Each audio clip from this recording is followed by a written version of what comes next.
കവിത പറവൂർ ചേന്ദമംഗലത്തെ കൂട്ടക്കൊലപാതകത്തിന് ശേഷം നാട്ടുകാരുടെ ഭാഗത്തുനിന്ന് വലിയൊരു പ്രതിഷേധം അന്ന് തന്നെ രൂപപ്പെട്ടതാണ്. അതിന് പിന്നാലെയാണ് ഇപ്പോൾ ഋതു രാജുവിന്റെ വീട് ആക്രമിക്കുന്ന സാഹചര്യം ഉണ്ടായത്. നാട്ടുകാരാണ് വീട് ആക്രമിക്കപ്പെട്ടത്.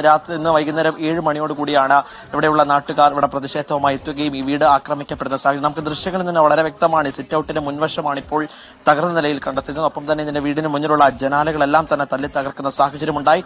ഈ പറവൂർ നാടിനെ നടുക്കി ആകമാനമുള്ള ഈ കൂട്ടക്കൊലപാതകത്തിന് പിന്നാലെ നാട്ടുകാർ വലിയ രീതിയിലുള്ള പ്രതിഷേധവുമായി അന്ന് തന്നെ എത്തുന്ന സാഹചര്യമുണ്ടായിരുന്നു. അതിന് പിന്നാലെയാണ് ഇപ്പോൾ ഇന്ന് വൈകിട്ട് 7 മണിയോടുകൂടി പറവൂർ ചേന്ദമംഗലത്തെ വീട് മുഴുവനും ആക്രമിക്കുന്നത്. ഈ വീട്ടിന് ആ സമയത്ത് ആരും തന്നെ ഉണ്ടായിരുന്നില്ല.